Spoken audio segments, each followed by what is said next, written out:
گایز چطور این بچه خوش اومدین به یه ویدیو دیگه. این بار اومدیم با پارت بعدی داستان‌های واقعی ترسناک.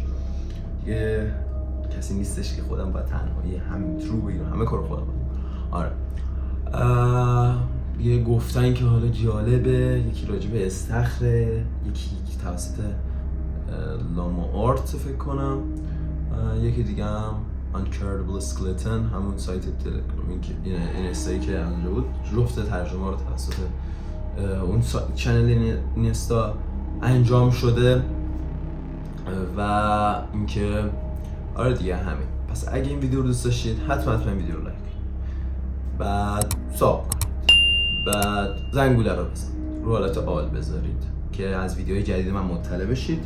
که اینستا من بالای تصویر میاد، اونجا ما رو فالو کنید زودتر، هم تو اینستا به 1000 فالوور برسیم، هم توی یوتیوب به 1000 سابسکرایبر برسیم دیگه. اینجوری میتونید از من حمایت کنید. اصلا آلم نذارید، میتونید بذارید همون ساب کنید، بذارید من یک گوشه آل بذارید، از گوشه در میاد. همین. سوشال میدیای دیگه هم داخل دیسکریپشن هست، حتما به اونام سر بزنید. بس بدون معطلی let's play. خب It was approaching the end of summer, and my friends and I wanted to do some cool, mischievous things before going back to school. So, we had the genius idea one night to sneak into a nearby community. چرا هرچی ببخش تو گوه کاری داخل استخر داره انجام میشه؟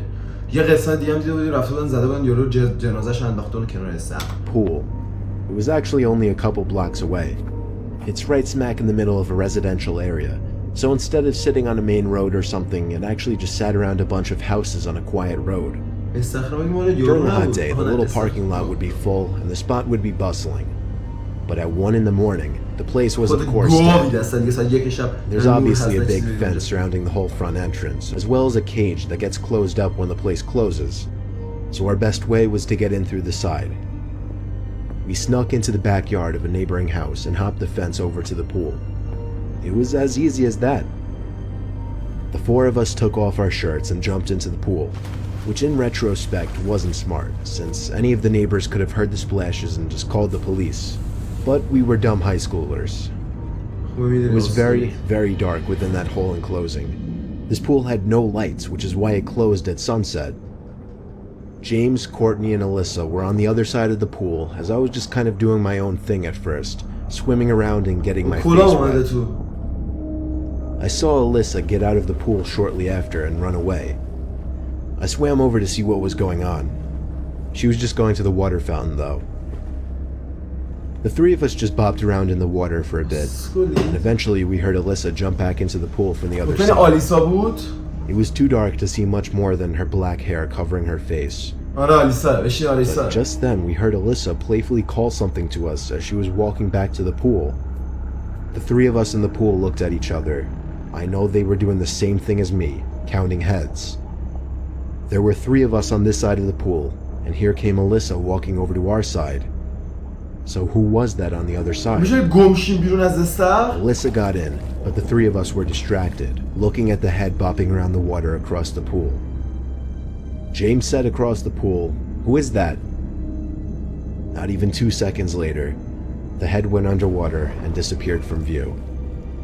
We took this time to whisper to each other, mostly things like, what should we do? What if that's security? And should we run? Suddenly I felt something grab my leg with force and tried pulling me down into the water. I kicked, splashed, and yelled for help. James came over to pull me out of the pool, while the girls were already running for it, screaming. It wasn't until I got to the stairs of the pool that the grip on my leg was released and I was free.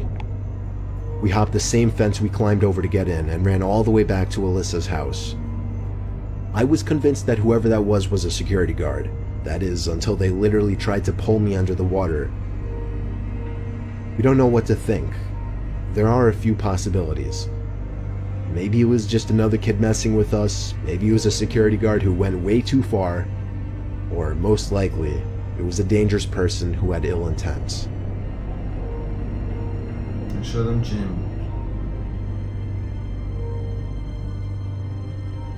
اصلا حال نمیده واقعا این ترس بزنه جر و جر بکنه اصلا حال نماره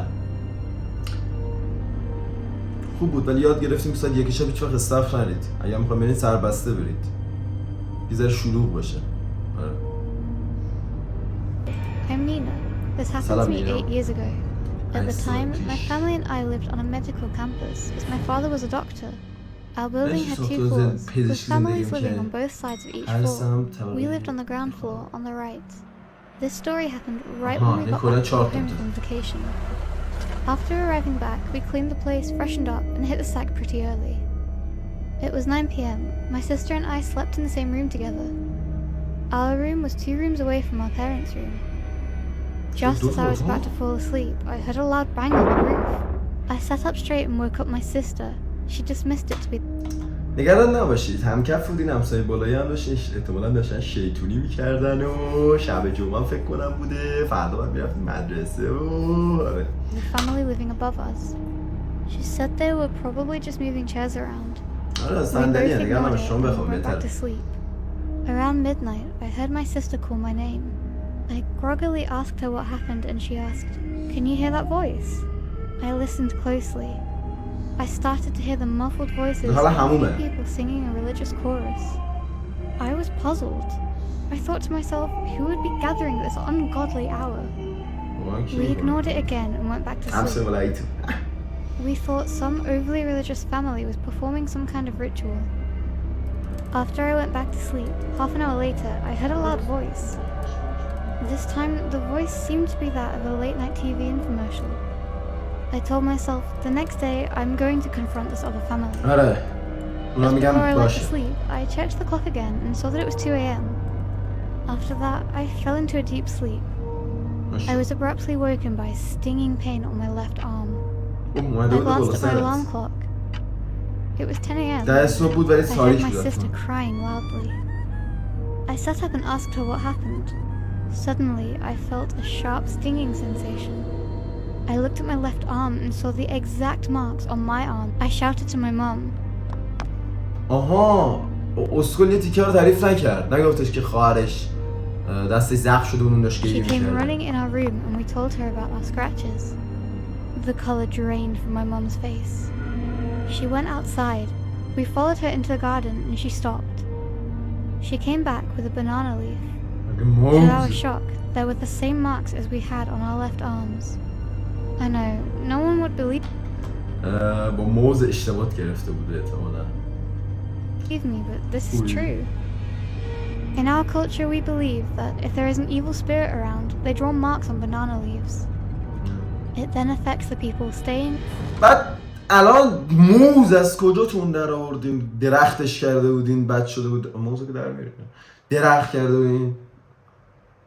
وای خدا چی We were horrified. Later that day, I went and knocked on the unit above us, but to my utmost surprise, they were gone. We had been the only ones living in the building. This sent a shiver down my spine. From that day onwards, we always heard eerie noises at night. نرفتین از اون خونه؟ خود خرید شما دیگه، خود خر اول تو رو دیدن، یعنی شما رو دیدن، شما رو نمیگم، اینا رو میگم، دیدن از اینا خر رو برداشتن.